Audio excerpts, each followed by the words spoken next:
Assalamualaikum, selamat pagi. Apa kabar semua? Kita bersiaran secara live seperti biasa di dalam podcast Betul ke Tidak Podcast bersama saya Suaran Shah dan kita bersiaran macam biasa. Kita bersiaran daripada MVP Virtual Studio di mana kita akan membincangkan di tahun yang baru, di set yang baru, suasana yang begitu meriah pada pagi ini untuk sama-sama kita membincangkan topik yang menarik. Nanti kita akan bagi tahu apa topik yang akan bakal kita kupas, kita akan cerita lebih panjang lebar pada hari ini bersama kamu yang sedang menonton live di page Betul ke Tidak Podcast.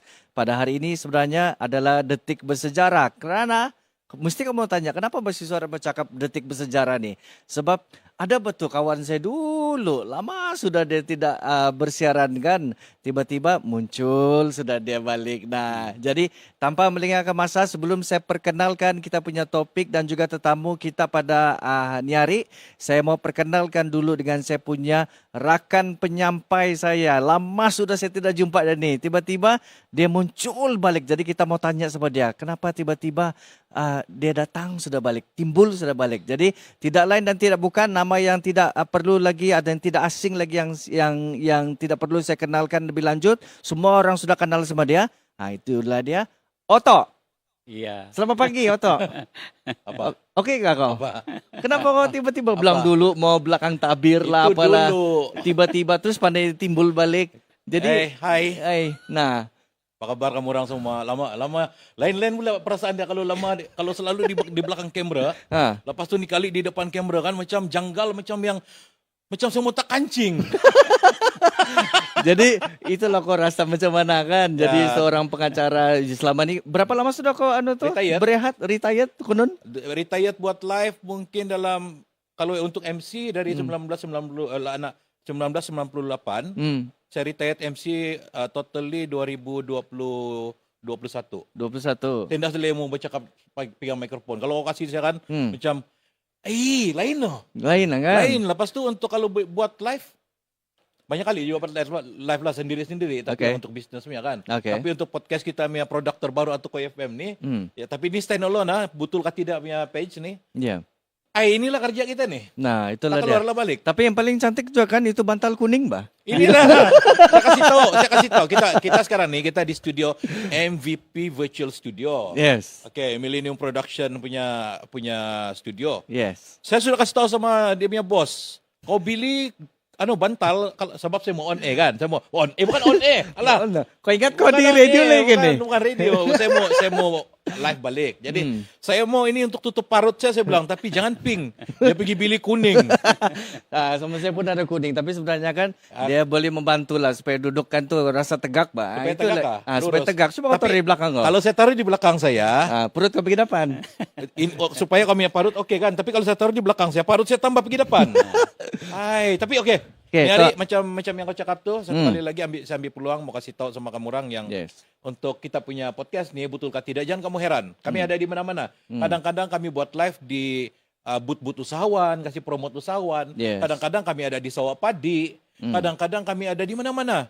Dan untuk kita punya topik-topik macam dari awal kita punya agreement mau buat ini podcast. Siapa saja boleh datang. Siapa saja boleh datang. Kita panggil businessman, usahawan, hiburan. Kalau hiburan, kalau ada isu-isu semasa. Ada dulu yang ukir-ukir buah-buahan. Ya, itu culinary. Culinary. Okey, dia ukir tu bahan. Tur jadi muka saya bilang tapi lain jadi muka.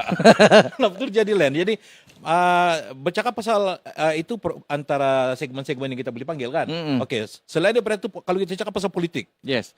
Politik kita juga menjemput semua pemimpin-pemimpin yang ada di Sabah ni, tidak kira lah kerajaan kah, pembangkang kah, yang baru kah, yang lama kah, semua dijemput untuk bersama dengan kami untuk kami bercerita supaya kamu dengar, kamu dapat input. Itu, dan yang macam Mr. Otto bilang tadi, untuk pengetahuan anda semua juga, podcast Betul ke Tidak Podcast ini bukan kita menjurus kepada mana-mana pihak. Dan kita adalah open concept. Open konsep dari kita segi mewakili rakyat. Rakyat, betul. Sebab semua mau tahu. Yang menonton ni semua mau tahu apa sebenarnya yang berlaku di sebalik kita punya pentadbiran negara, negeri dan juga kena tengok dua-dua pihak lah, Anda boleh sebelah saja, Anda boleh berat sebelah kan. Jadi hari ini kita perkenalkan kita punya tetamu kita pada pagi ini. Beliau merupakan presiden, saya sebut dulu sebelum saya sebut dia punya nama, Presiden Parti Impian Sabah ataupun PIS. Dalam kita punya topik pada hari ini, kita bagi dia topik yang menarik iaitu Close Up Parti Impian Sabah. Close Up Parti Impian Sabah. Close Up. Kira macam kita gasak terus lah. Jadi saya ni di kepala saya sekarang tidak sabar lah ni. So, banyak orang kau tanya ni, kau tanya ni. Jadi anda tahu macam mana dia menjawab kita. Dan satu lagi sebenarnya macam ada ura-uran macam tak lama lagi bahkan. Saya rasa bukan tak lama lagi, memang ini tahun lah. Ini tahun lah kan. Sibuk sudah tu isu-isu bermain di sosial media. Yes. Di kedai kopi pun orang bercerita sudah. Jadi saya rasa ini tahun lah ni. Lambatkah, capatkah memang ini tahun lah itu. Yes.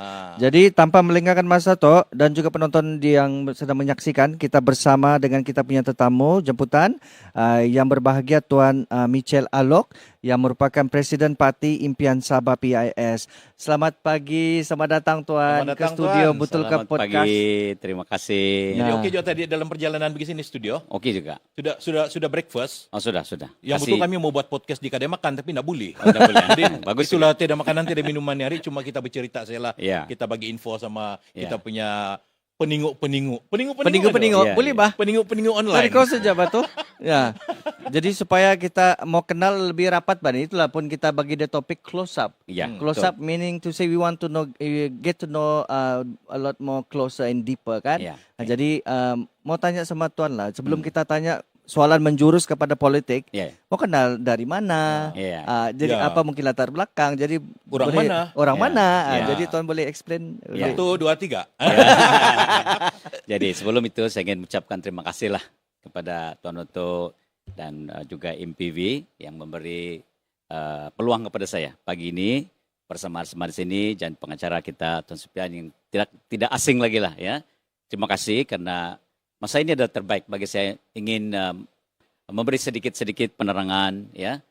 Betul Tuan Otto cakap, banyak orang tanya di luar itu siapa dia dan apa ini dan sebagainya. Jadi mungkin lebih baik kalau saya terus ada di sini dan beritahu dengan Tuan Otto terus. Supaya jelas. Kamu pun boleh tanya. Jadi mungkin ada soalan-soalan yang mau ditanya, saya boleh menjawab secara terus lah. Ya, sebenarnya Tuan, saya berasal daripada daerah Telupin. Ya. Telupin. Dan sebenarnya itu kampung, kalau kampung itu di Kampung Penimbanan. Kampung Penimbanan. Penimbanan Telupit. Penimbanan Telupit. Berapa jauh dari Pekan Telupit tu kami mau tahu? Kurang 30 km. Wih, jauh. Macam dari sini pergi Tuaran. Ya, yang di kampung ini. Ya. Jalan dia macam mana? Keadaan geografi dia? Di Sering Sungai, Tuan. Sering Sungai. Dan memang sekarang ini kita semua tahu jalan itu memang teruk lah. Dan dalam ada sebagian itu musim hujan, Tuan. Dan kalau di kampung kami ini, kalau musim boleh jalan. Kalau musim hujan begini itu memang ke four wheel saja boleh limpas. Dan kalau banjir memang tidak dapat limpas di kampung kami. Tidak dapat balik kampung yang orang mau balik kalau banjir. Tidak dapat. Sebab ini di Sering Sungai. Sering Sungai. Jadi mesti ada kalau bilang di Telupit, area Sandakan, Datuk, Tawau ni kan. Memang kalau walaupun Sering Sungai kan, memang kalau di Toran ada pokok kelapa. Kalau di sana kelapa sawit ni kan. Kelapa sawit, buah-buahan ada juga. Buah-buahan ada. Kalau di Sering Sungai ini karena memang dari dulu tinggal di Sering Sungai, itu buah-buahan. Tapi di belakang itu di darat itu baru kelapa sawit. Kelapa sawit. Kita sudah lain kali. Kalau kita rasa-rasa mau cari buah, kita di kampung. Kita cari sih dia. Kita antar buah sih. Boleh. Takkan kita minta antar kelapa sawit. Mahal tuh. Jadi sudah berapa lama sudah berkecimpung dalam bidang politik nih? Ya, sebenarnya Tuan, saya masuk politik pada 2010. 2010. Ya, 2010 sampai hari inilah. Jadi lebih kurang berapa tahun tuh? 15 tahun. 15 tahun ya, 15 tahun sudah. Ya. Masuk 15 tahun. Ya, jadi boleh lah. Boleh lah. Banyak sudah dibelajar. Ya, banyak sudah dibelajar semasa penglibatan itu. Saya melihat banyak perkara yang baik dan yang buruknya juga. Oke, nanti kita dan itu kita akan kupas satu-satu. Ya. Oke, jadi saran saya tugaskan kau untuk tanya soalan sebab Kau saja yang tahu semua tuh soalan, saya cuma tukang gasak saya ini. Hari. Okay. Jadi Tuan Jangan gesak banyak-banyak kata. sedia-sedia aja lah. Iya. Saya punya soalan ini mewakili rakyat. Jadi kalau punya soalan mewakili apa kamu mau tanya. Betul. Jadi saya mau tanya. Saya mau tanya adalah kan. Close up Parti Impian Sabah. Jadi macam mana boleh timbul idea ataupun apa yang mencetuskan idea Tuan untuk mewujudkan Parti Impian Sabah ni? Boleh cerita? Yang mendorong untuk mewujudkan PIS. Ya, seperti yang saya kata kepada Tuan tadi, bahwa dalam masa saya 15 tahun dalam penglibatan politik ini, saya secara pribadi berada di dalam, orang bilang suasana itu, dalam kandang politik, ya. Dan dalam pengalaman itu saya melihat sebenarnya banyak kelemahan-kelemahan, ya, parti-parti politik yang ada ini. Secara live orang bilang saya ada di situ, banyak perkara yang saya nampak tidak betul. Pada dasarnya apabila politik ini ditubuhkan, dia ada sebenarnya platform yang baik, ya, di tempat di mana orang berkumpul, mempunyai misi yang sama, mempunyai perjuangan yang sama itu, berada di dalam politik itu memperjuangkan apa yang harus diperjuangkan bersama. Itu sebenarnya pada dasarnya seperti itu. Ada tujuan kenapa parti politik ini. Tetapi hari ini, saya ingat semua orang tahu. Hari ini kita mengatakan, dan banyak orang di kampung mengatakan, dan terutama orang muda, mereka kata parti politik ini kotor. Ya, dan sehingga ramai orang-orang muda ini tidak mau masuk politik. Dia bilang kalau kita masuk nanti kena kotor. Rusak kita. Dia bilang. Ya, jadi kita melihat bahwa parti politik ini sudah tercemar. Daripada asas penubuhan itu sebenarnya baik, tetapi hari ini sudah tercemar. Dan sehingga mereka mengatakan politik itu kotor. Tetapi dalam kajian saya, bila saya berada dalam politik selama 15 tahun ini, saya mendapati bahwa sebenarnya parti politik ini tidak kotor. Tetapi yang menyebabkan dia menjadi kotor adalah pemimpin di dalam parti itu sendiri. Apa yang pemimpin buat di dalam parti ini telah menyamarkan politik itu. Individu ini kan? Individu bukan politik itu. Parti. Bukan. Parti itu tidak boleh buat apa-apa. Yang membuatkan semua ini adalah pemimpinnya di situ. Dan saya melihat di situ banyak kecacatan, perkara-perkara yang tidak betul sebenarnya. Jadi bila saya melihat ini, saya melihat kepada satu perkara yang, kalaulah perkataan ini tidak diperbetulkan, maka ramai anak-anak muda kita yang tidak mau masuk politik sudah. Dan ada yang mengundi pun tidak mau sudah. Karena dia bilang tidak payah kami mengundi itu, dia bilang nanti sama juga dia bilang. Itu juga dia bilang. Ya, jadi bermaksudnya kalau ini tidak diperbetulkan, maka proses demokrasi ini akan menjadi dia pincang. Ya. Karena kita di dalam negara ini, kita politik. Itu penting sebenarnya. Pemilihan ketua-ketua dan sebagainya melalui politik. Dan bayangkan kalaulah saya kata orang-orang muda ini tidak mau sudah di situ, berarti negara kita akan mengalami masalah. Tidak ada yang mengundi. Jadi macam mana kita mau memilih pemimpin? Nah, sebab itu bila saya melihat ini, saya dapat satu inspirasi. Saya katakan saya mau buat satu parti politik yang baru yang memperbetulkan ini. Bermaksud, ini tahun berapa nih kau ingat macam ini kau mau buat? Sebenarnya selepas 2018. 2018. Ya. Saya sebenarnya terinspirasi ini apabila Dewan Rakyat telah meluluskan rang undang-undang bahwa 18 tahun ke atas boleh mengundi. Dulu itu trigger kau? Dari dulu itu 21 kan. Jadi apabila 18 tahun sudah boleh, dan saya menganggap bahwa sekarang ini sebenarnya orang muda ini diberi peluang, diberi keutamaan yang menentukan hala tuju kepada siapa pemimpin yang akan dipilih. Dan saya melihat dengan adanya orang muda ini, ada harapan untuk membawa satu pembaharuan. Dan memfokuskan orang muda ini supaya ikut politik kembali. Dan sebab itu saya kata kalau saya buka satu parti yang boleh menarik yang muda ini masuk dalam politik balik dengan menunjukkan satu budaya yang baru. Cara berpolitik yang baru. Acuan yang baru.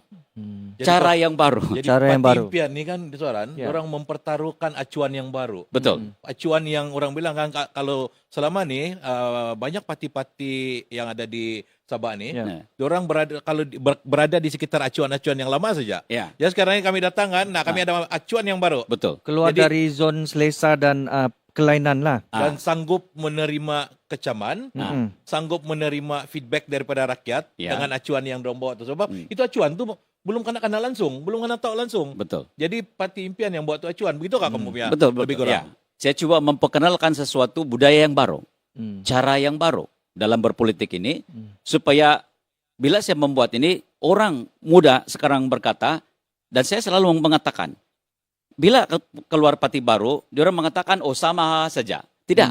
Mm. Parti Impian Sabah tidak sama dengan mana-mana parti yang ada.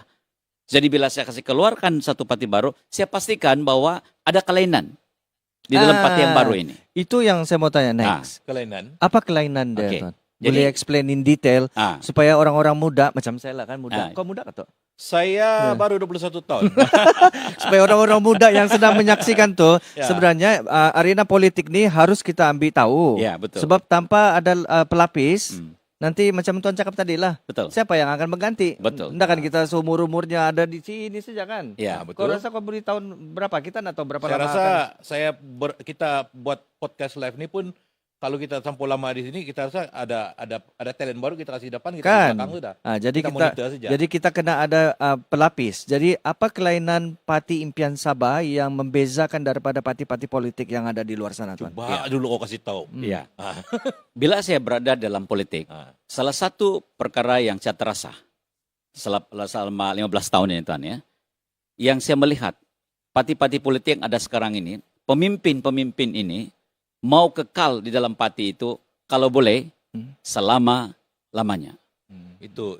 Dan Itu kita benar. melihat, saya tidak mau menyentuh mana-mana parti.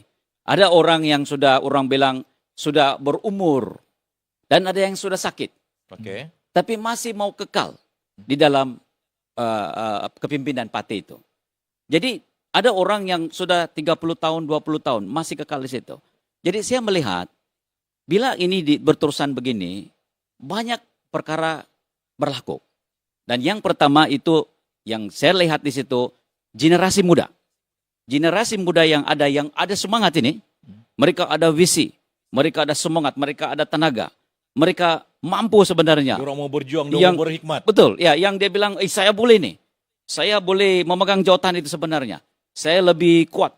Saya ada ide, ada visi yang lebih, kan? Dan mereka ini memang kadang-kadang mereka ini betul Tuan, boleh. Tetapi sekiranya orang yang atasan ini tidak memberi laluan kepada mereka yang ada semangat kebolehan ini, mereka ini akan terbantut di situ. Sana-sana saja. Sana-sana saja. Dan akhirnya ramai di antara mereka bilang, dah payahlah kalau begitu.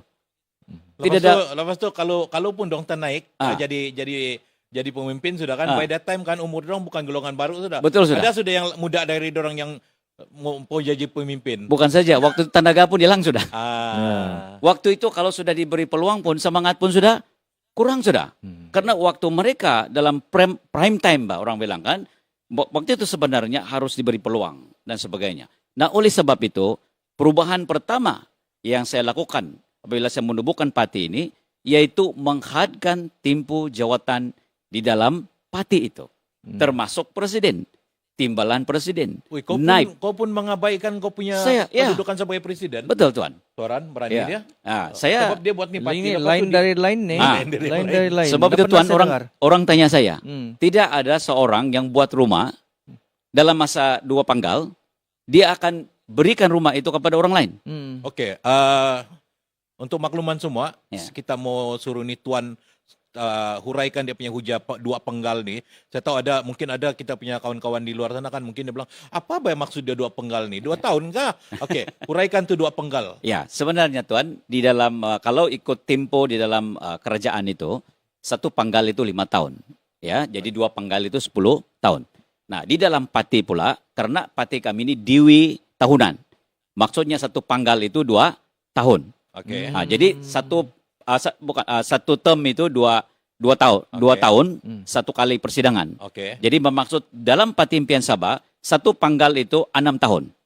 Satu panggal 6 Satu tahun. 6 panggal tahun. 6 tahun. Oke. Ya, jadi kalau 2 panggal 12 12 tahun. tahun. Oke. Ya, itu maksud dia 2 panggal. Paham Oke. kamu anak-anak? Ah, Ah, jadi alright. ini adalah pertama dan saya hanya bukan ceritakan saja Tuan. Saya letakkan ini di dalam perlembagaan pasal 58. Mhm. Ada orang itu kasih tahu saya akan bersara, tidak apa. Oke. 2 panggal. Ini saya letakkan di dalam constitution. Hmm. Jadi tidak boleh di Mandatory itu. mandatory. Tidak boleh Ubah-ubah. diubah ataupun dibincang. Ya, biasalah itu kan. Ah, Pengalaman kita ini, saya bersara sudah ini ya. Kamu ganti sampai masanya dia bilang belum lagi. belum lagi. Jadi saya kata saya tidak mau itu. Letakkan di dalam perlembagaan supaya seperti mana negara-negara lain. Selepas saja 2 panggal tidak ada negotiation. Terus kau tahu peluang. apa di otak saya sekarang nih? Ya.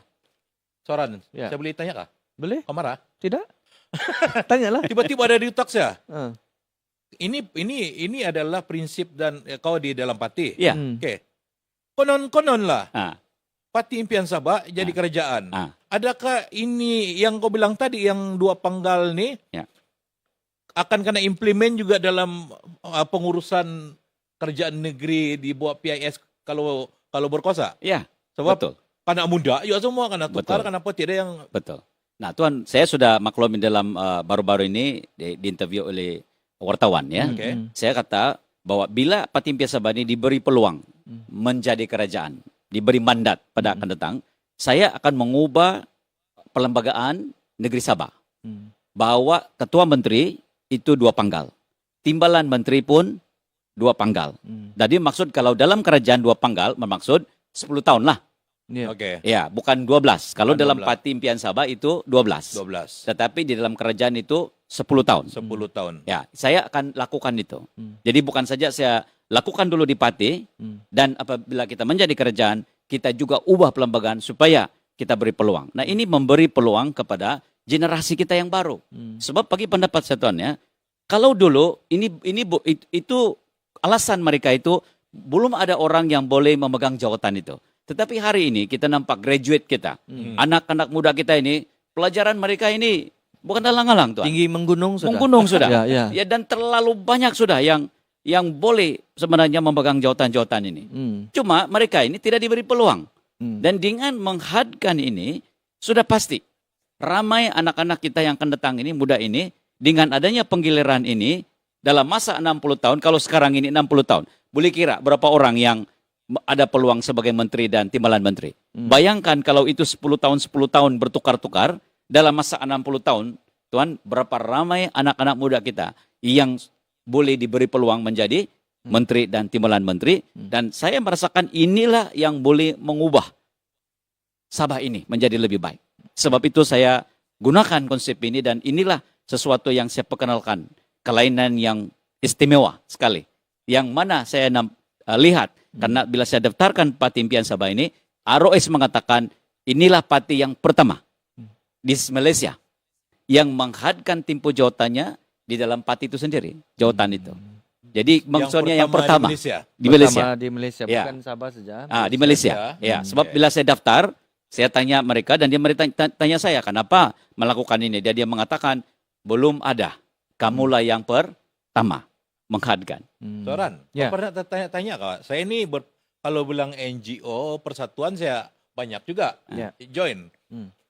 Koperasi belum lagi lah. Nah. Mau tahu ada orang nanti koperasi belakang-belakang mau jadi ahli juga sama koperasi yang semua. Oke. Tapi ini parti ini, Bah. Hmm. Macam mana, Bah, dia? Kau pernah tahu kak? Kau pernah selidiki macam mana cara mendaftar sebuah parti? Adakah dia semudah mendaftar persatuan NGO begitu? Kau tanya lu tuh Tuan. Dia sudah dengar kan? Dia sudah dengar. Kau jawab dulu. Kau ingat kita di nih di Mana tahu dia tidak dengar saya bilang. jadi Tuan jawab dulu soalan soto Ya, Tuan. oke. Tiba-tiba keluar dia nih. Ya. Dia keluar. Oke, begini Tuan ya. Ya. Sebenarnya bila saya mendaftar parti ini, salah satu daripada saya kata tadi perubahan yang saya mau buat. Bila saya mau mendaftar parti ini, saya katakan saya mau pastikan parti ini didaftar dan didaftar dengan bersih. Jangan ada cacat calanya. Dari mulai sekali. Dan saya tegaskan itu.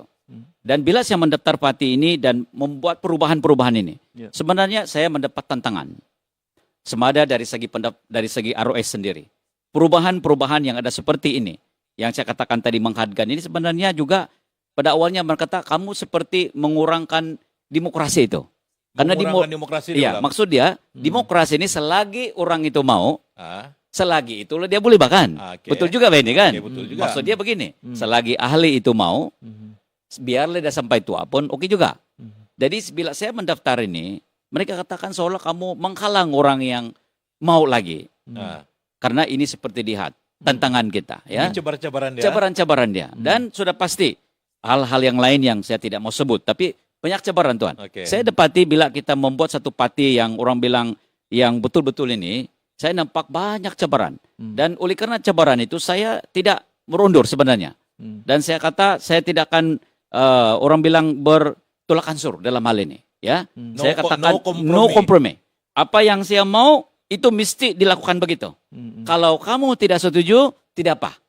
Tolak pendaftaran. Saya bertekad. Dan oleh karena begitu sama ROS? Betul Tuan. Jadi saya cakap begitu kepada ROS, kalau kamu rasa ini tidak mau daftar parti ini. Ya, tapi Tuan, kalau kamu ikut apa yang dia orang mau, tidak susah Tuan. Oh, kau maksudnya, buat yang lain. Maksudnya kalau kau ikut apa, tidak ada isu. Tapi bila kita mau mengikut satu acuan baru yang kita punya. Kan acuan baru tadi, kelainan yang ingin ditampilkan. Jadi orang sudah terbiasa dengan acuan lama. Betul. Jadi untuk memberi satu acuan yang baru kan toh bukan susah bah. Macam juga kalau macam tadi kau bilang kau suruh orang tuh ukir apa tuh buat tuh jadi untuk muka kau tapi tidak jadi acuan dia kan. Jadi muka lain. Jadi muka lain. Jadi sebab sudah terbiasa dengan the current situation kan. Jadi macam mana saya punya tadi saya mau tanya lagi satu soalan. Ini mau tanya kan? Bukan, belum habis lagi. Tiba-tiba dia timbul tuh soalan. Dia bilang macam tadi dapat cabaran yang untuk semasa pendaftaran kan. Ya. Jadi how do you counter object counter balik sama tuh pihak yang di sebelah sana? Sebenarnya Tuan, saya tegas. Sebab itu bila saya bertegas begini, bila saya membuat pendaftaran yang pertama dengan ROS, pendaftaran kami ditolak. Pertama kali. Pertama kan ditolak. Dan selepas itu kita buat rayuan. Dan rayuan itu pergi ke Kementerian Dalam Negeri. Ini tahun berapa semua nih? 2020. 2020 PKP, Pak. Iya, PKP. PKP kan kita? Betul. Waktu itu PKP. Mau PKP. Betul. Dan waktu itulah kami mendaftar juga. Kami juga ada cabaran karena tidak dibenarkan pergi bersemuka di pejabat karena PKP, jadi terpaksa melalui media. Lepas tu. Jadi cabaran itu juga ada di situ. Tapi itu bukan cabaran bagi saya yang paling berat ya, lah. tapi ketegasan kita bahwa bila kita mendaftar parti ini kita pastikan bahwa bersih, ya, jangan ada tercemar. Itu konsisten. Dan sebab itu bila kita membuat appeal balik dengan Kementerian Dalam Negeri, bila kita pergi di sana pun kita tetap tegas. Kita mau kelainan. Kalau tidak payah. Kalau kita buat satu parti, sama saja. Orang bilang, apa guna juga kan Tuan? Jadi kita pastikan ada kelainan. Tuan boleh saya cakap kah? Iya. Ada satu ayat yang bahasa Sabah lah, tapi yang kau marah. Kalau kami bilang kalau di kampung-kampung, Tuan karas kepala betul kau ini. Oh ya betul Tuan. Memang betul. Boleh saya cakap contoh. Ya, sorry aja kau marah habis. Tiba-tiba di kepala saya karas kepala itu kan. Maksudnya dia very persisten. Walau ayat Sabah itu, ayat Sabah kampung-kampung karas kepala. Saya akui Tuan, sebab itulah sebenarnya. Saya tidak bertolak ansur. Jadi saya kata tidak. Jadi bila buat rayuan pergi Kementerian Dalam Negeri, saya tetap dengan tegas dengan apa yang kami mau. Tidak mau ubah. Dan akhirnya Kementerian Dalam Negeri menolak kali kedua pendaftaran ROS. Dua kali ditolak. Jadi pada dasarnya apabila sudah ditolak oleh Kementerian Dalam Negeri, maksudnya setelah rayuan itu ditolak, pada dasarnya tidak ada harapan sudah. Tetapi dalam masa yang sama kita ada satu ilham, yang mengatakan jangan berhenti di sini, gunakan peguam, coba. Dan akhirnya kita dapat ilham itu dan kita jumpa dengan peguam, yaitu Lim Wajid. Dan kami bercerita dengan dia, Tuan, adakah pengalaman benda-benda seperti ini kita boleh bawa di mahkamah? Dan dia bilang boleh coba, tetapi tidak ada jaminan. Boleh coba, tidak ada jaminan. Tidak jaminan. Dan tapi saya itu kata jalan yang ada masa itu. Itu saja. Dan dia mengatakan kita coba bawa di mahkamah dan tajuk di situ kami katakan penolakan tanpa sebab yang munasabah. Itulah tajuk dia. Dan syukur juga ya kepada Tuhan Yang Maha Esa, akhirnya hakim itu menerima kes kami dan kami bawa di mahkamah. Masa itu di mahkamah mana? KL? Mahkamah Tinggi Kuala Lumpur. Oke. Masa PKP lu gak? Juga? Oh, bukan. Selepas. Itu 23. 23. Iya, 23. Oke. Ya, jadi setelah pergi case di mahkamah ini untuk pendekkan cerita, memanglah sudah ada affidavit daripada ROS, daripada Patimpian Sabah, affidavit soal balasan itu. Oke. Terkeluarlah sama-sama ini. Oke. Soal balas dan mengatakan ini, kami katakan tidak, dan akhirnya pada bulan 12 tuh kami sampai kepada akhir penghakiman terakhir. Dan akhirnya hakim ada di situ dan kedua-dua pihak berada di situ dan hakim membuat judgment. Dan syukur kepada Tuhan Yang Maha Esa, hakim memihak kepada kami. Wah. Dan hakim mengatakan apa yang belum PIS berikan, mereka harus bagi. Dan selepas apa yang kami bagi itu, selepas 30 hari daripada itu, ROS harus memberikan sijil pendaftaran bagi Patimpian Sabah. Nah, sebab itulah Patimpian Sabah ini ada hari ini. Kalau tidak, memang tidak ada hari ini. Dan itulah proses yang kita lalui pendaftaran Patimpian Sabah ini. Dalam penubuhan PIS ni lah kan, Ya, cabaran. Kalau orang biasa ni kan toh, 2 kali sudah kau kena langgar Kenapa kan, orang penduduk biasa? sudah. Kenapa orang biasa terus kau silik-silik sama saya? Bukan. Kau mengolok Bukan, Pak. Maksudnya kan, Saya orang biasa kau nampak. saya pun orang Ini biasa, smart Pak. sendiri. Saya jarang-jarang Ya, pakai macam ni.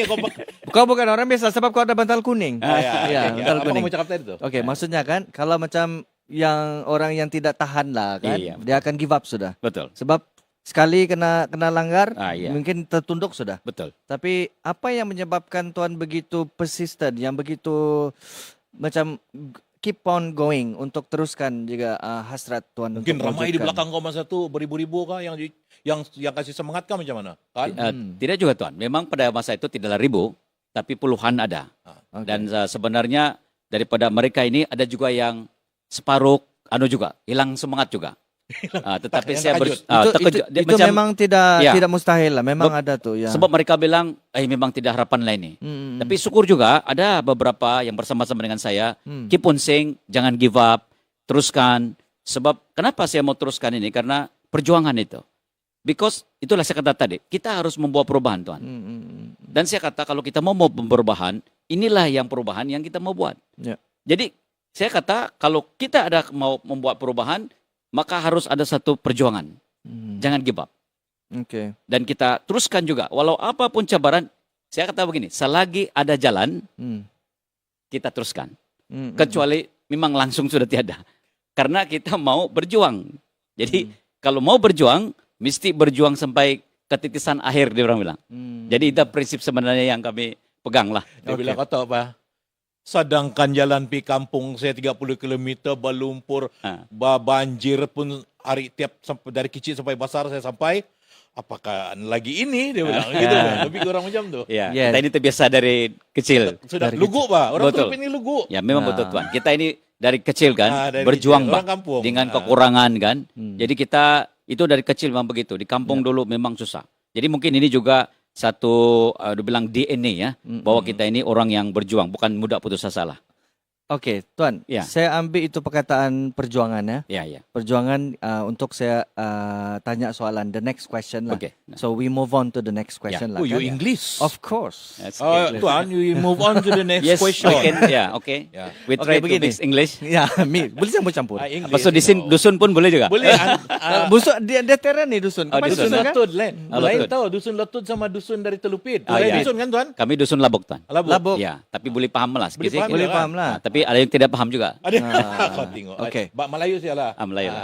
Okey, jadi kalau macam perjuangan, bila kita Ya. sebut pasal perjuangan ni, setiap parti tidak kira lah apa-apa politik pun, dia akan ada perjuangan masing-masing untuk Ya.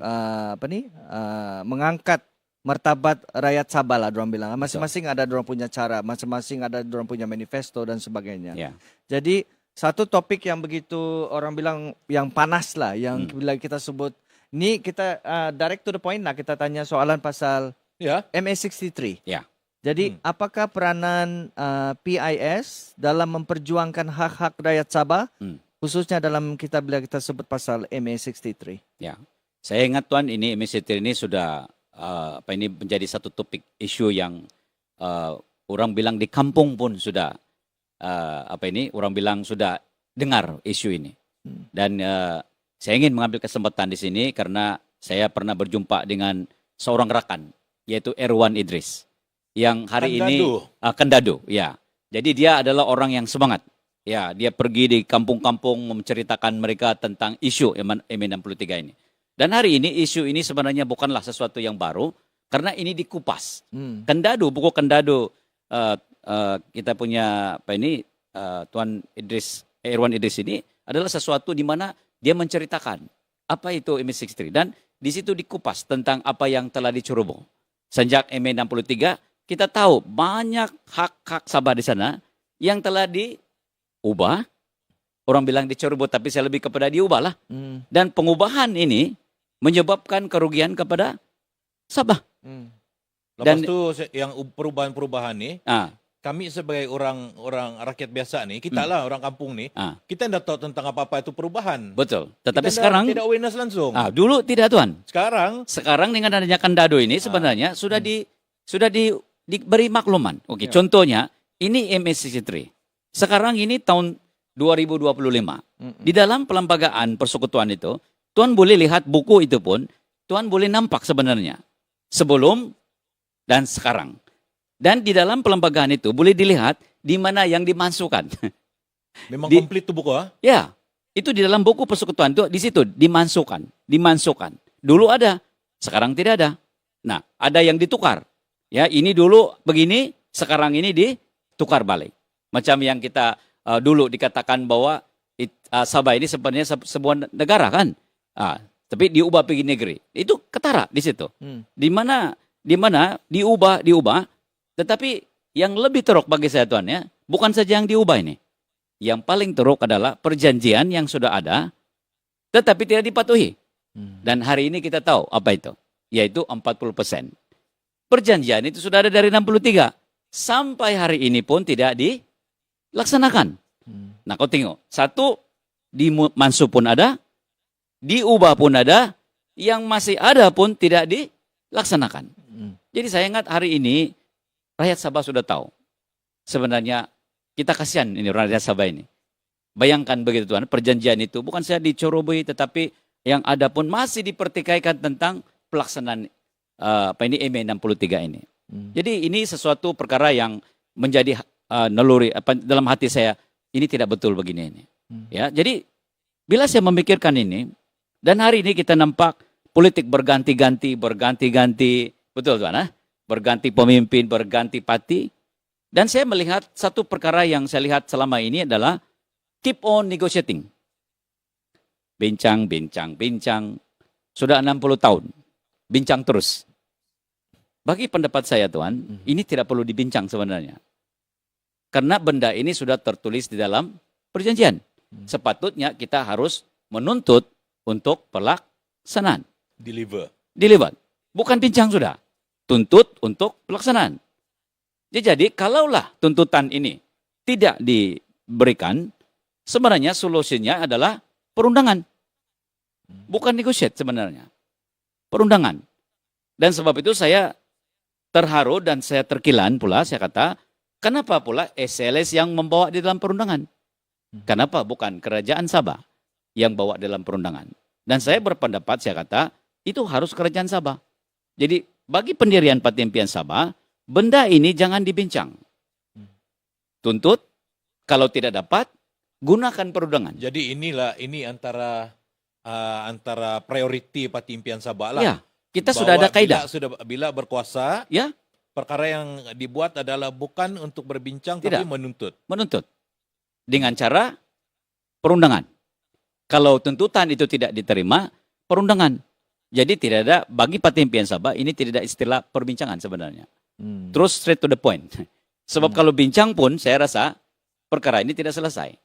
Sebab itu saya berpendirian, saya kata, begitulah cara dia. Dan saya percaya dengan pendekatan inilah, saya yakin 40% ini boleh selesai dengan cara ini.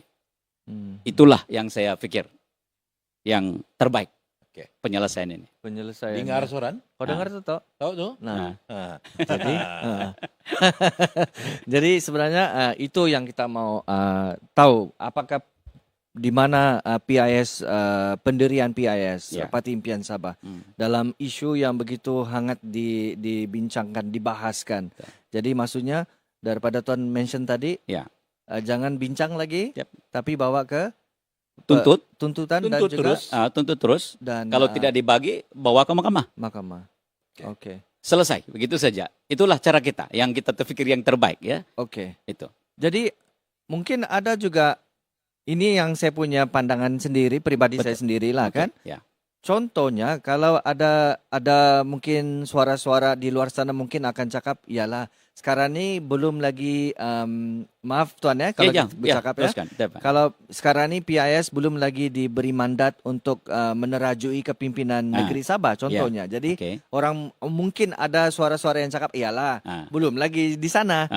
Kalau cakap kalau cakap senang saja kan. Sekarang dia mau pancing-pancing kita, dia cakap gitu, dia buat begitu. Jadi first, apakah tindakan yang akan diambil oleh PIS sekiranya diberi mandat oleh rakyat untuk topik selain daripada yang tadi itulah yang Tuan sudah sebut? Ya, saya sebenarnya bertekad seperti ini. Sekiranya Parti Impian Sabah mendapat simple majority, dan kalau yang terbaik dapat 2/3 di Dewan Undangan Negeri, first persidangan itu yang kita akan buat nanti adalah menceritakan tentang MS63 ini. Bahwa kita mau apa yang sudah diubah ini diperbetulkan.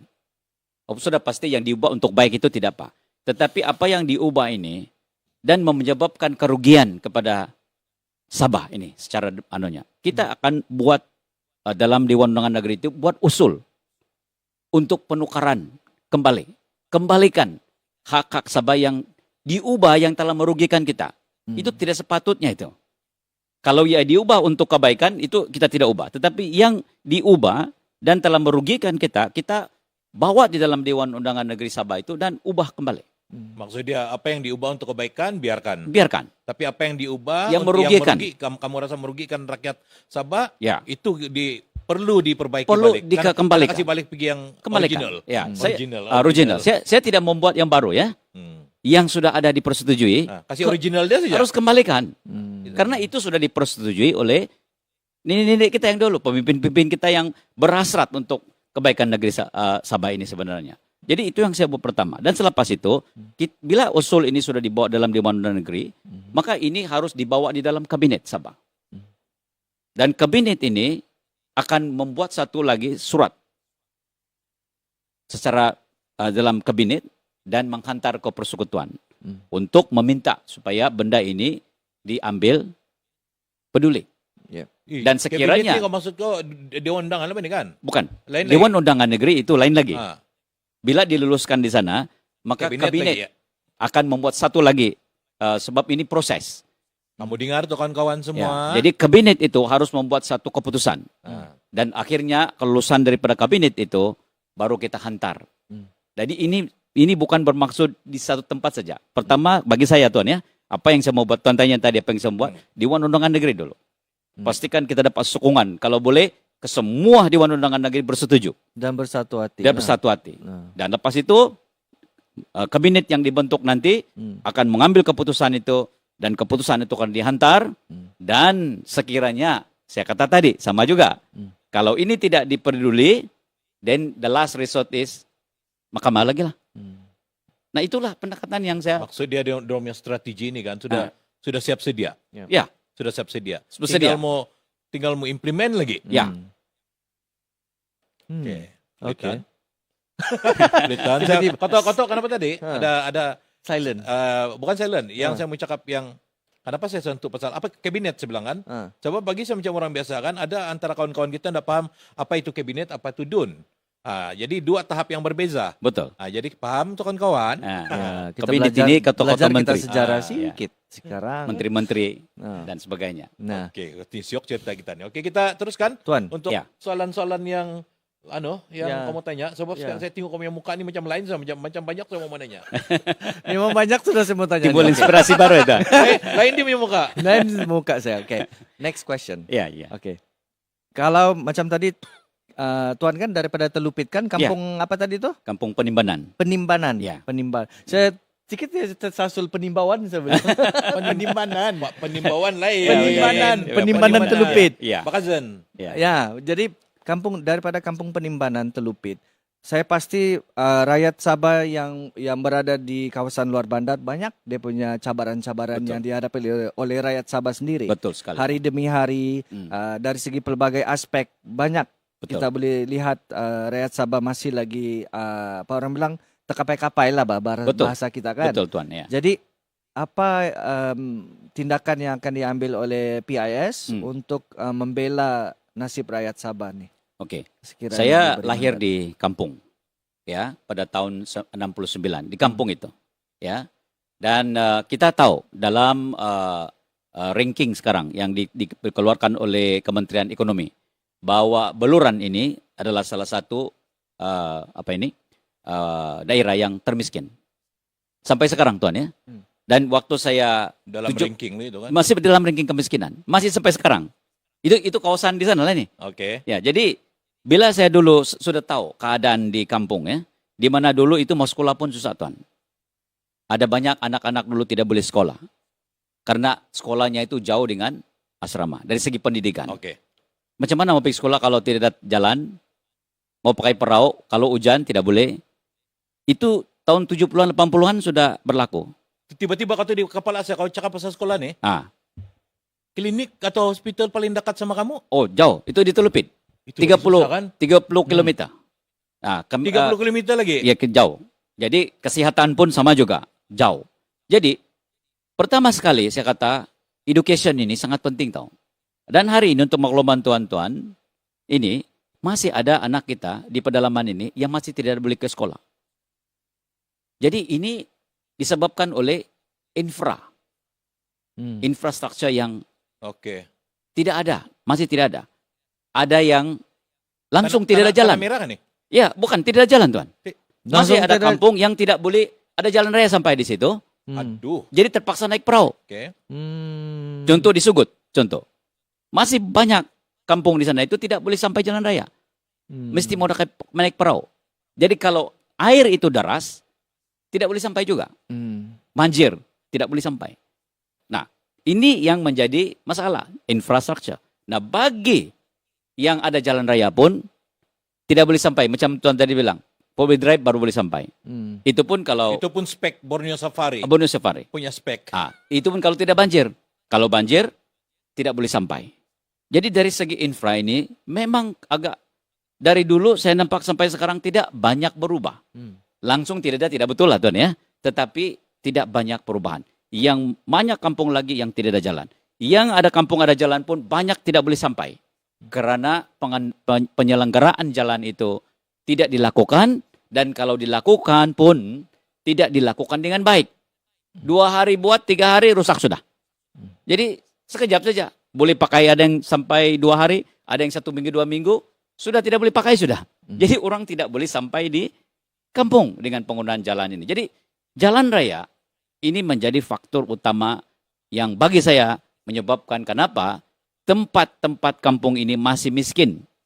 Karena bukan saja mereka tidak boleh menjual hasil-hasil mereka, tetapi orang yang datang di sana membeli hasil pun tidak boleh sampai. Dan orang yang sakit tidak boleh pergi hospital, pergi sekolah pun tidak boleh. Jadi semua ini sebenarnya disebabkan oleh infra yang pertama sekali jalan raya. Rosak. Nah, sekarang pun kita tahu juga. Jangan bilang di kampung Tuan. Highway pun sekejap buat rusak lagi, sekejap buat rusak. Dan ini menyebabkan hubungan itu sangat teruk sekali. Jadi ini yang pertama bagi saya. Yang pertama, bila Patimpian Sabah menang, fokus kepada jalan raya, pastikan kalau buat baik-baik. Jangan yang bertahan 1 minggu, ada yang 2 hari sudah rusak lagi balik. Kalau mau buat, saya kata, buat bagus-bagus. Yang boleh tahan 2 tahun sekurang-kurangnya. Buat bagus-bagus. Kita dulu di estate, kalau kita buat jalan, kita buat bagus-bagus. Kita Campbell dia bagus-bagus. kiri kanan taruh parit, kan? Taruh batu, compact dia bagus-bagus. Saya rasa kalau beginilah cara pembinaan jalan, dibuat dengan baik, bukanlah apa yang kita nampak hari ini. Dan itu yang saya mau buat. Bila mau buat bagus-bagus. Dan mana-mana yang tidak ada jalan ini, beri keutamaan kepada jalan raya. Jangan dulu ada bangunan. tagline itu, Soran. Apa dia? Kalau mau buat baik-baik. Ya, Tagline dah. tagline. Ya. Kalau mau buat baik-baik. Ya, jangan cincai orang. Kalau bahasa pasar ini kan, jangan cincai dia. Jangan cincai. Ya. Oke, Soran, saya mau tanya satu soalan. Ya. Tadi tadi lah yang mau tanya, tapi kapus syok nih Tuan bercakapkan, jadi saya nak tanya lah. PRN, Pilihan Raya Negeri ni tahun. Parti Impian Sabah masih baru. Umur setahun jagung dia bilang. Orang ada lagi gelaran-gelaran dia bilang yang pati kici dia bilang. Kici dia bilang. Samut-samut. Gitu Pak. Tapi kalau menggigit sakit. Berapa cadangan kamu? Berapa yang kamu plan untuk mau tanding untuk DUN yang betul nih? Ya. Sebab dulu kalau saya pernah nampak satu kau punya press release, kau kena interview, kau sebut 50. Ya. Tapi 50 siapa atau macam mana? Ini sekarang nih yang latest update berapa? Oke. Sebenarnya saya berkata bahwa kita buka kepada 72. Kita tidak, kalau sekiranya saya kata, kalau ada yang mau bertanding, mampu dan boleh, saya kata why not 73? Saya tidak menghalang. Kalau ada, mampu dan boleh, kita bertanding 73. Okay, kita 73. tidak menghadkan sebenarnya. Tetapi tidak bukan, limitation lah. tidak Maksudnya limitation, walaupun ya. kau pernah cakap 50 kali 53 kan, tidak sebenarnya 50 53. Okay. Mungkin 73 kau bilang. Bukan, waktu itu Tuan, saya buat satu penyerahan. Okay. Ini MOU di antara parti dengan calon. Pada waktu itu kita sudah ada 50. Ya. Kita sudah ada 50 yang bersedia untuk bertanding pada waktu itu. Nah, waktu itu saya katakan kita sudah ada 52 bahagian yang orangnya sudah bersedia untuk bertanding. Dikenal pasti sudah lah calon dia ni. Ya, sudah dikenal pasti, tetapi ini sekadar MOU ya. Maksudnya bukan confirm, tetapi kita sudah mengenal pasti. Nah, dalam pilihan raya ini ada banyak faktor sebelum penamaan calon ya. Boleh jadi apapun boleh jadi. Jadi kita tidak boleh mengatakan confirm sudah. Sehinggalah pada hari penamaan calon. Karena contoh Tuan ya, dia ditolak oleh SPR. Masalah juga. Jadi dia tidak layak. Bukan saya tidak melayakkan. Karena ada peraturan. Sekiranya contoh bankruptcy, ada masalah dalam ini insolvensi, dia tidak layak untuk bertanding. Masalah legal. Nah, masalah legal. Jadi kita terpaksa menukar juga itu. Begitu. Tapi jadi sekarang ini walaupun kau bilang 50 calon yang sudah sign MOU, itu pun belum kamu selidik, belum lagi dalam proses yang selidik latar belakang lah. Ada berjalan sudah. Tapi saya kata sehingga hari penamaan calon barulah tahu, baru confirm. Apapun boleh jadi kan Tuan. Jadi sebab itu saya kata bukan semestinya itulah yang akan final, tetapi sekiranya lah ya, semuanya baik dan semuanya memang teratur, maka kemungkinan besar mereka inilah yang akan menjadi calon. Tuan, kata apa bro? Ya. Ada yang tanya apa? Tok, coba tanya apalah konon kriteria, macam mana tu maksud kriteria yang dorang boleh untuk anggap boleh jadi calon untuk PIS, dia bilang. Matau dia bilang ada acuan baru kan dia bilang tadi. Yes. Jadi apa kriteria Tuan Presiden untuk pilih calon, dia bilang. Sama aja macam yang lain kah ataupun ada kelainan dia bilang. Karena WhatsApp tadi. Suruh tanya. Oke, Tuan. Bagi Parti Impian Sabah lah ya. Saya memberitahu dari awal. Saya tidak mengambil kedudukan itu yang pertama. Maksudnya kedudukan ini ada pangkat lah kan. Ada datuk dan juga dari segi dia punya pengalaman. Bagi saya yang paling penting yang saya nampak kepada mana-mana wakil rakyat, keikhlasan untuk mau membantu rakyat. Saya kata YB ini sebenarnya perkataan yang betul itu yang berhikmat. Saya mau mencari orang yang betul-betul mau berhikmat untuk rakyat. Selepas menjadi YB pun itu harus yang berhikmat. Sebab kali ini kita melihat, dan ini yang orang sekap. Dia bilang, kalau sebelum pilihan raya, ini kalilah. Sudah lepas pilihan raya, lain kalilah. Bermaksud, banyak pemimpin-pemimpin ini sebenarnya, dia mau bertanding, bukan mau berhikmat.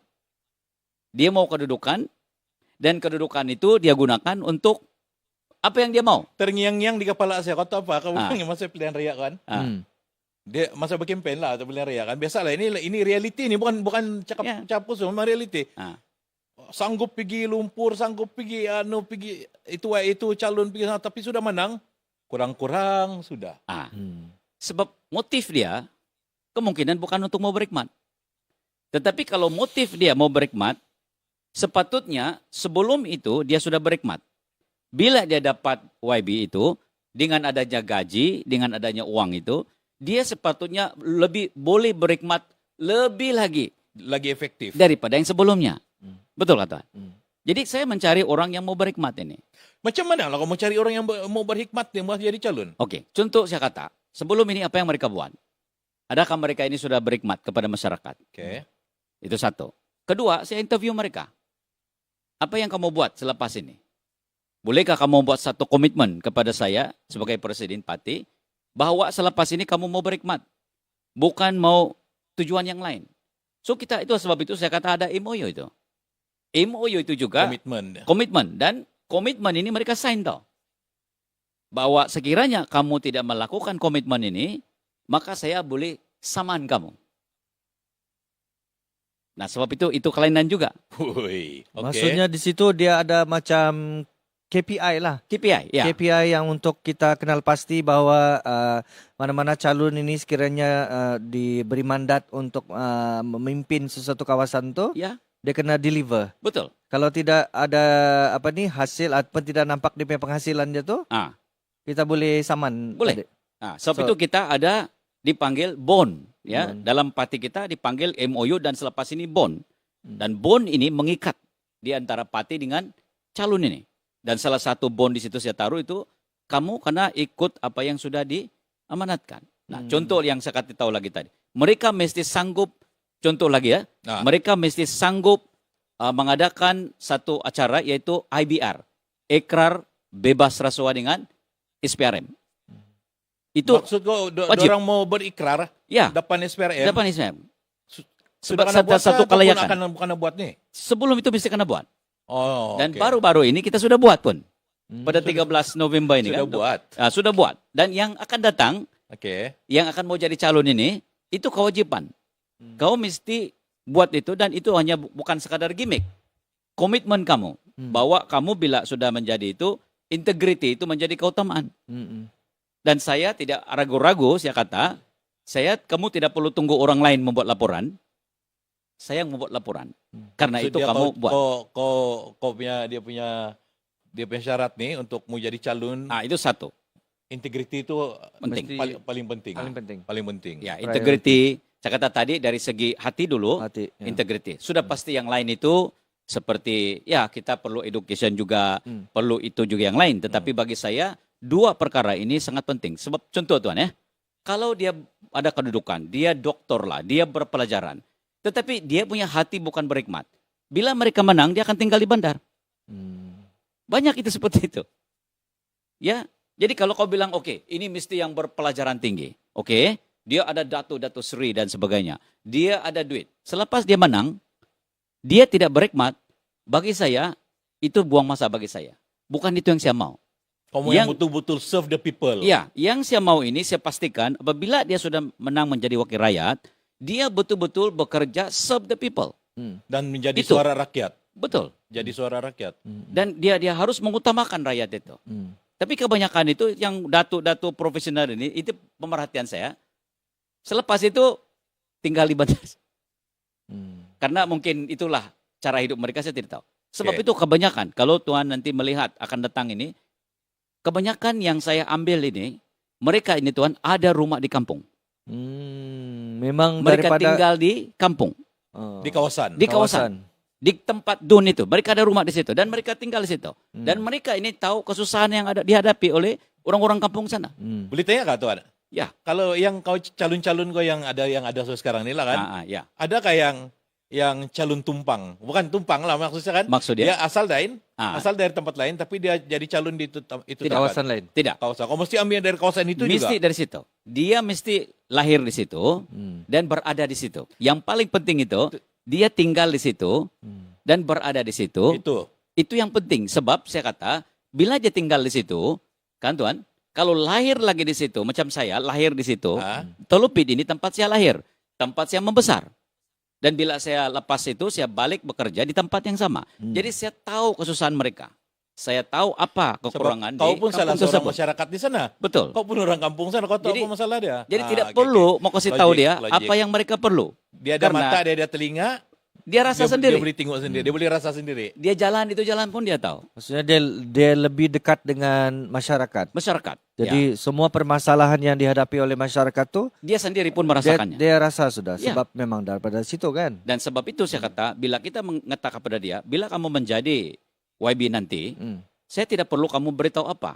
Apa yang kamu rasa, yang kamu sudah tahu ini, yang kamu kesusahan ini, itu menjadi keutamaan nanti selepas menang. Tapi contoh Tuan ya, dia tinggal di Keke.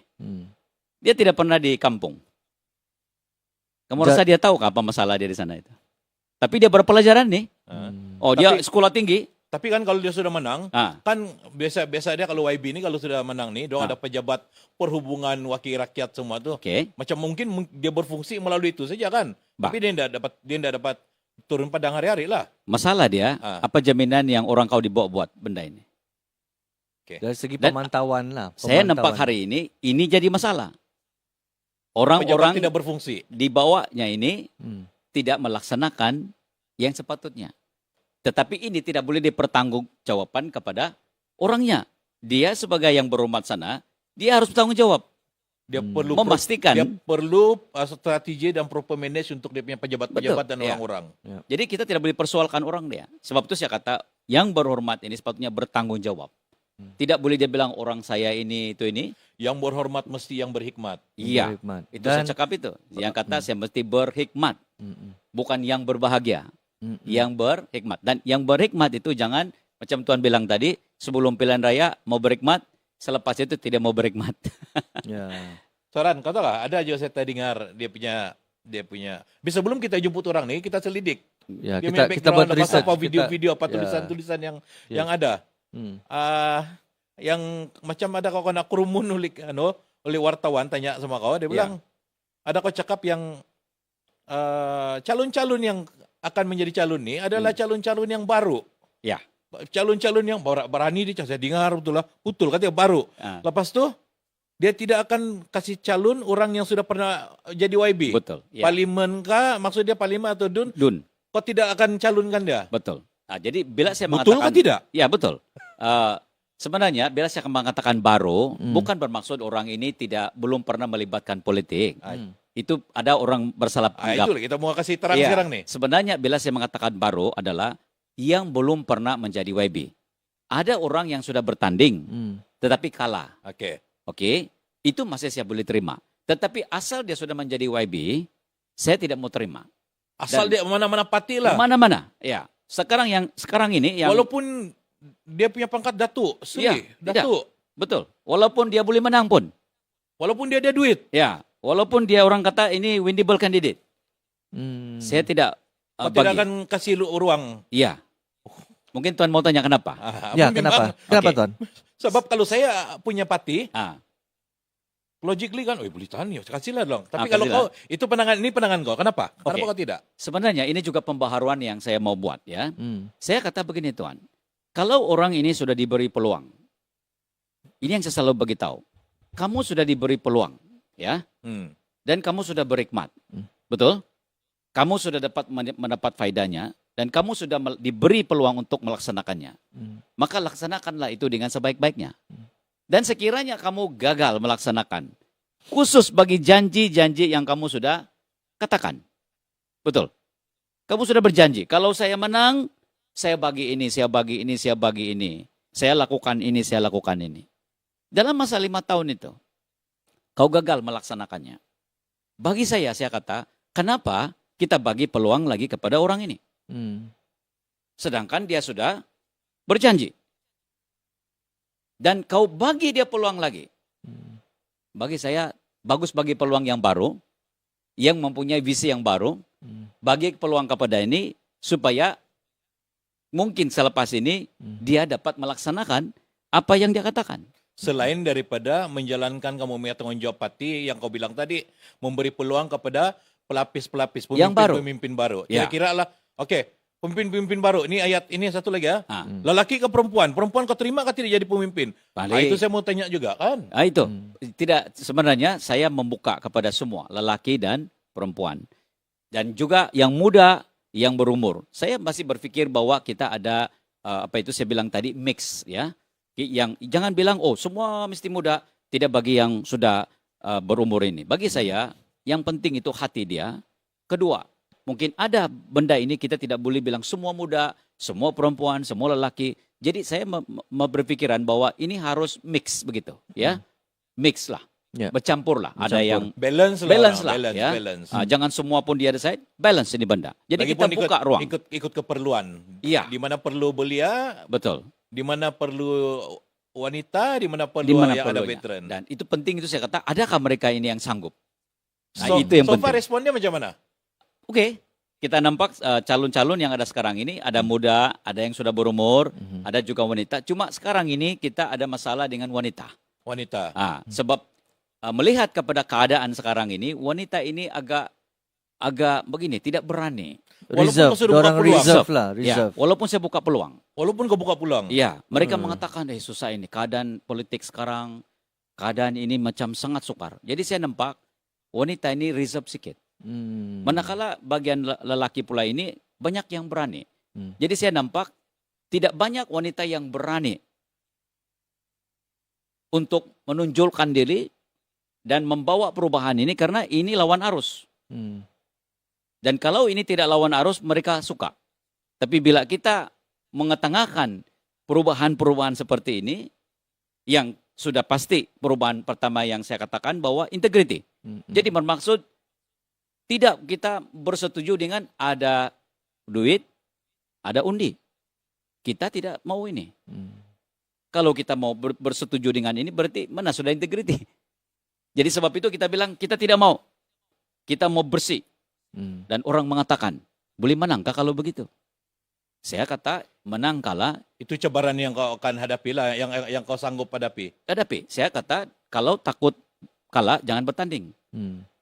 Tetapi apa yang penting dalam Patimpian Sabah ini, melaksanakan bertanding mengikut peraturan. Itu yang saya kata. Kalau mau bertanding, bertandinglah mengikut peraturan. Peraturan istiar sudah ada, Tuan. Semua ada di sana, cuma dilanggar semua.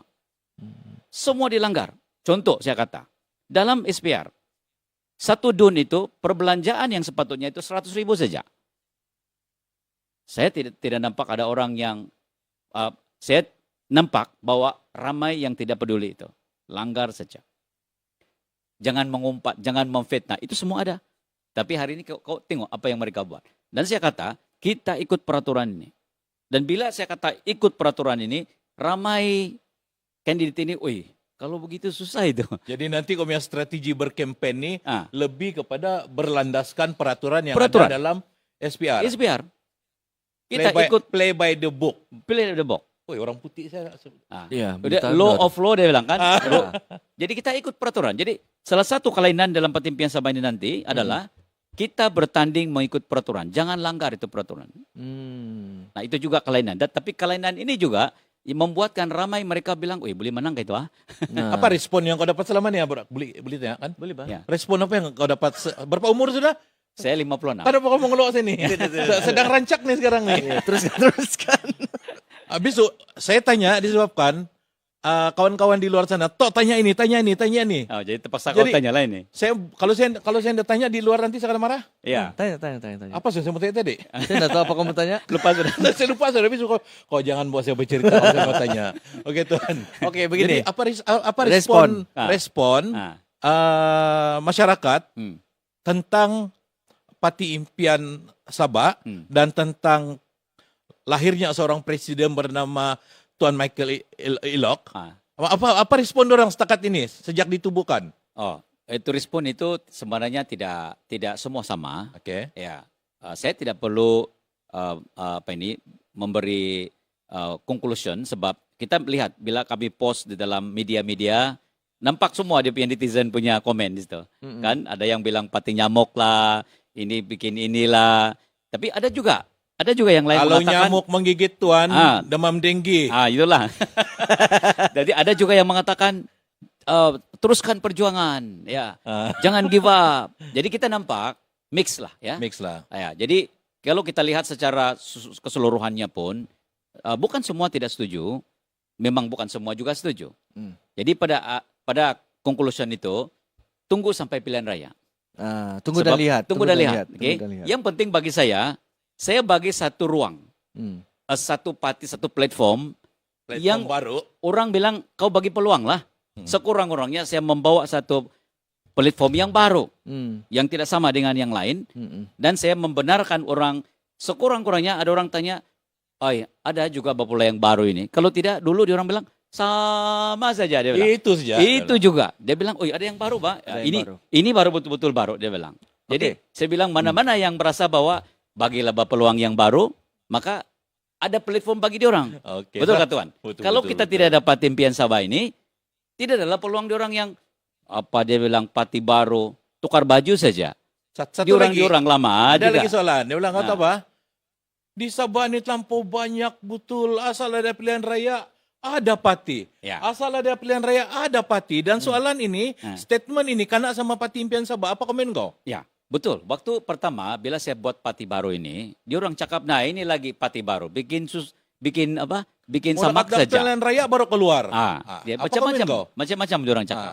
Saya kata, kalau ini sebenarnya dulu Tuan ya, saya pun berpikiran seperti ini. Tetapi begini, kalau parti yang baru keluar ini sama juga dengan parti yang lama, saya setuju dengan itu. Tetapi bila ada satu parti baru yang lain daripada yang lama, itu sepatutnya jangan dihalang.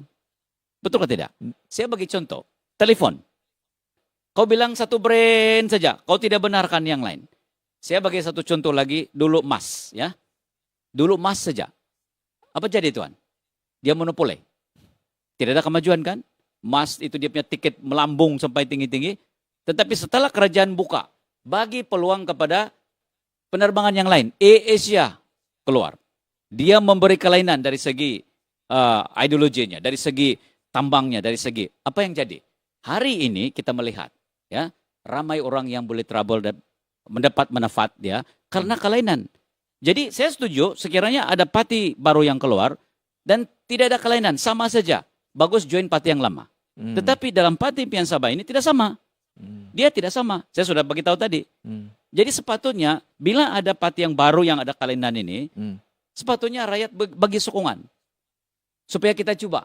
Macam telepon bahkan, kalau ada modal baru, why not try modal baru? Yeah. Sebetulnya itu seperti begitu. Tetapi saya setuju, kalau parti itu tidak ada kelainan sama, bagus ikut saja parti yang lama. Tetapi parti impian Sabah ini parti baru, dan bukan saja baru, orangnya baru, visi baru, budaya baru, pendekatan baru. Jadi sepatutnya bagi saya, rakyat Sabah harus sokong begini. Dan kalau lain akan datang, ada lagi parti baru yang lebih baik daripada parti impian Sabah. Saya menyokong Tuan. Tetapi kalau keluar lagi baru, sama saja. Saya sendiri secara pribadi saya bilang, no point. Bagus join parti yang ada. Yang ada. Jadi, tetapi if you have a new one, okay, I encourage. Yang lain daripada yang lain? Saya dorong mereka. Okay, you daftar with a new one, but make sure it's new. Don't copy the old one. Baik Then Tuan. we need more. Kan? Jadi orang diberi pilihan. Okay, now ada yang baru. Lepas ini ada lagi yang baru. Yeah. Bagi saya, bagi rakyat pilihan di mana yang terbaik. Tapi kalau sama saja, mana ada pilihan, Man? Tidak sama saja kan? Jadi kalau selama ini tidak dapat impian Sabah, itulah orang cakap, sama saja. Bermaksud tidak ada pilihan. Betul. Dengan adanya ini, sekurang-kurangnya dibilang, ada yang baru ini kali. Yeah. Dan itu memberi peluang kepada mereka yang mau pembaharuan. Kan? Jadi Setuju kata? Kenapa kau ketawa? Kata apa di kepala saya? Apa? Habis kita kan rakyat biasa kan. Dorang ini juga itu lama aja terus kata apa? Dorang nih wujud Sudahlah acuan baru. Tapi di kepala saya sekarang kau tahu apa? Apa? Diorang ni, parti PIS ni lebih kurang macam Diorang menempatkan diri diorang sebagai the answer of all question, all politic question yang mana ide orang juga ini juga itu juga. Jadi okey, nah ini jawapan dia. Parti baru dia bilang. Boleh kan cakap macam tu? Boleh. Lebih orang macam tu kah? Iya. Yang kamu bilang dulu ini, sekarang yang ini tidak. Kita boleh bagi tahu dia orang, kalau kamu punya pemikiran bahwa sama saja, enggak. Ini tidak. Ini tidak sama. Jadi kalau kamu berpikir begitu, pilih yang parti baru. Oke, Soran. Kalau kita macam saya tanya kau ya, betul lah mentang-mentang kau ada bantal kuning. Oke, begini. Tuan. Saya ajak kacau si Oto. Ya. Situasi politik kita nih sekarang nih, kalau kita tengok kan, banyak parti-parti politik yang bergabung ataupun bekerja sama. Ya. Jadi apa pandangan Tuan sendiri dan apakah pendirian Parti Impian Sabah tentang bekerja sama dengan parti-parti tempatan yang lain? Ya. Saya dalam statement saya daripada dulu, ini ketetapan parti dan tidak boleh berubah. Ya. Sebelum pilihan raya itu nanti ataupun semasa sebelum sekarang ini dan sampai pilihan raya, kita sudah membuat satu ketetapan bahwa kita tidak akan bergabung dengan mana-mana parti yang ada. Alasan saya ulang kembali Tuan ya, banyak orang tanya, sombong lah, apalah, bukan saya sombong. Saya kata, saya tidak mau, selalu orang cakap ini, tidur satu katil atau tidur satu bantal, tetapi hati lain. Betul juga kan?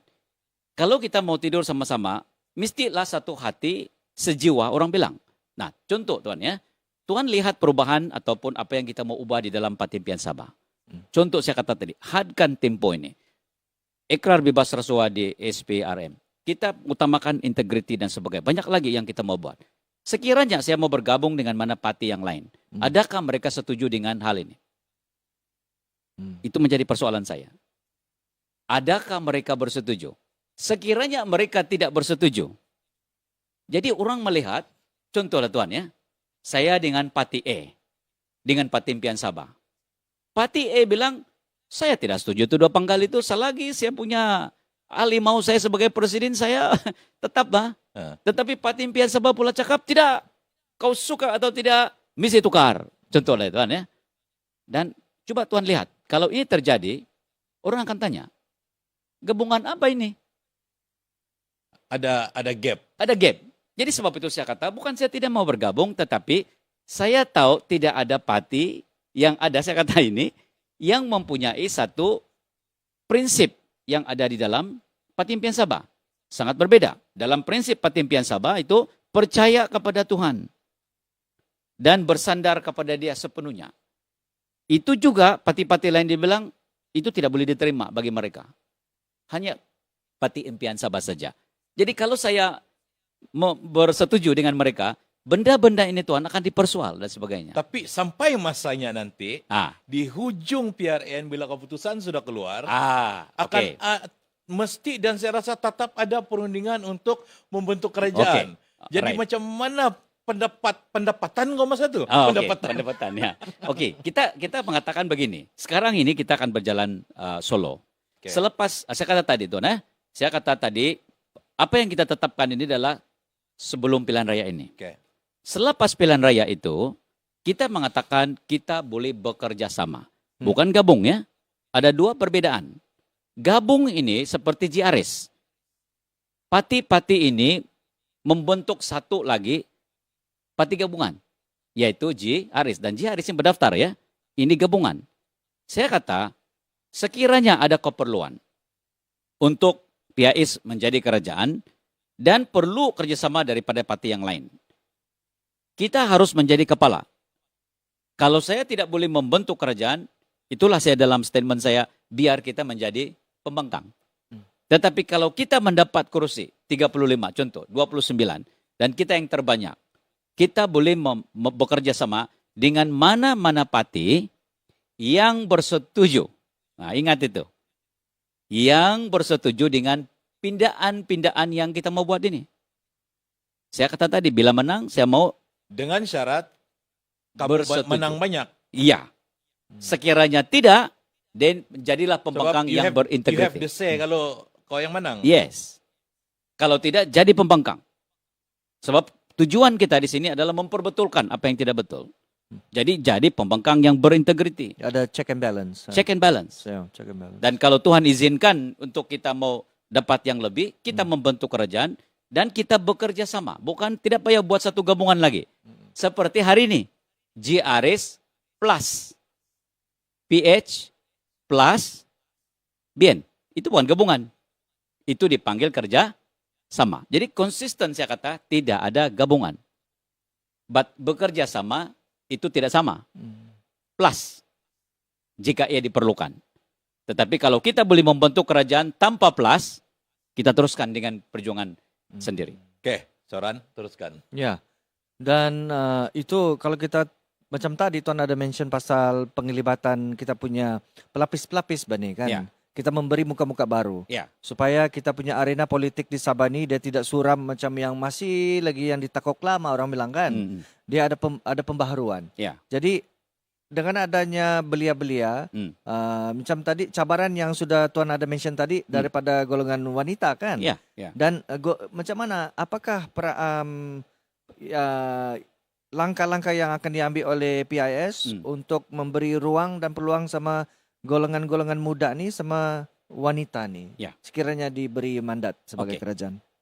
Apa yang saya dapati Tuan ya, ramai golongan-golongan muda kita ini dibilang politik na maulah. Buang masa, saya katakan tadi. Jadi apa yang PIS akan lakukan ini adalah coba memberitahu kepada mereka. Oke.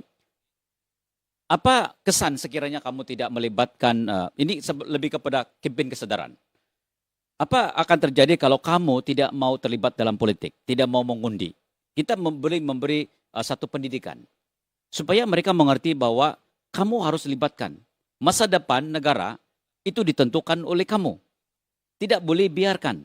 Siapa yang menjadi pemimpin sebenarnya itu ditentukan oleh pengundi. Kalau kamu salah memilih pemimpin, maka masa depan kamu juga akan binasa sebenarnya. Jadi kita membuat kesadaran ini. Dalam masa yang sama kita memberitahu kepada mereka bahwa kalau kamu bilang kamu tidak ada peluang, Parti Impian Sabah ada peluang. Sebab saya kata, saya 2 panggal. The next 2 panggal, kamu sudah. Lepas itu kamu pilih lagi yang baru. Jadi ada satu jaminan bahwa orang muda ini sudah pasti dengan mengira dia sudah tahu. Bila dia akan menjadi pemimpin. Bermaksudnya peluang itu bukan saja ada peluang. Peluang lagi terbuka. Terbuka dan boleh terjamin Tuan. Terjamin kenapa? Sebab I will not continue. Terjamin right? Sanggupkah kau Tuan? Kalau saya tidak sanggup kenapa saya taruh dalam pelembagaan? Wah, sebab kau bayangkan. Kalau Parti Impian Sabah menang, kau ketua menteri tau? Ya. Lepas tu kau sudah 2 panggal saja cukup. Sanggup kau? Tidak, memang kau pegang. Saya sudah tetapkan. Sebab kau tahu apa? Kita rasa macam kita podcast yang pertama interview sama Presiden Parti Impian Sabah. Jadi kita mau ada bukti. Sanggup kau? Sanggup. Kalau saya tidak sanggup, saya tidak taruh dalam pelembagaan pun. Oh iya. Betul. Keikhlasan saya. Kalau orang cakap saja, nanti masa itu saya akan tidak. Saya duluan taruh di dalam pelembagaan. Supaya saya tidak boleh ubah. Itulah ketulusan dan saya kata dengan orang, jaminan karena saya taruh dalam pelembagaan. Saya puas hati lah sama jawaban kau. Sebab saya tanya kan, sanggup kau kan. Oke, Soran, apa yang kamu tanya? Dan macam tadi, masih lagi saya berbalik kepada golongan muda lah. Sebab saya muda, saya tonda. Jadi, macam contohnya kan. Ada juga suara-suara yang mengatakan bahwa bila kita sebagai belia, khususnya golongan mahasiswa yang masih belajar, they should focus on their studies. Dia kena fokus pada pelajaran. Tapi pada masa yang sama kita mau memberi kesedaran kepada golongan-golongan muda ini untuk memberi they should know about the politic situation in the country, dalam kita punya negara, dalam negeri kita. Tapi pada masa yang sama dia tidak boleh lari daripada dorang punya tanggungjawab sebagai student. So macam mana PIS untuk memberi peluang kepada golongan muda khususnya para mahasiswa. At the same time, they should not ignore orang punya studies lah. Pendidikan. Pendidikan. Sebab itu bila kerajaan membenarkan 18 tahun menjadi pengundi, bermaksud dan bukan pengundi saja Tuan, 18 tahun boleh jadi YB sudah. Maksudnya dong jadi calon Boleh kan? jadi calon. Ya. Jadi ini bermaksud bahwa kerajaan sudah memberi peluang kepada orang muda-muda ini melibatkan di dalam politik. Nah, sebab itu pada awalan ini ada perdebatan. Seperti yang Tuan cakap. Apakah mereka ini harus fokus kepada pembelajaran, dan kalau mereka terlibat dalam politik, ini boleh mengganggu pembelajaran mereka. Betul. Yes. Nah, sebenarnya itulah yang saya kata yang perubahan satu lagi yang saya mau buat selama ini, Tuan ya. Dalam mana-mana dalam parti politik ini dimainkan terus daripada awal sampai habis pilihan raya, politik terus. Dan ini sebenarnya yang salah. Sebenarnya politik ini hanya selepas dibubar dan selepas saja pengundian sudah selesai dan kerajaan sudah dibentuk, maka politik ini sepatutnya sudah tidak apa orang bilang Tidak kena sentuh lagi. Bukan tidak sentuh. Tidak kena main lagi lah. Tetapi jangan berpolitik lagi terus. Jangan berpolitik lagi. Bukan, parti itu masih ada, kan? Tetapi jangan berpolitik lagi. Fokus kepada delivering apa yang kamu amanat. Contoh saya kata. Contoh ya. Bila sudah menang, kau sudah jadi YB. Kau sudah jadi kerajaan. Sekarang tanggung jawab kau, jangan lagi berpolitik. Jangan berkempen, jangan ini, macam mana mau menang. Mereka harus bertugas sebagai seorang yang berhormat dan sepatutnya tolong orang yang susah di bawah ini.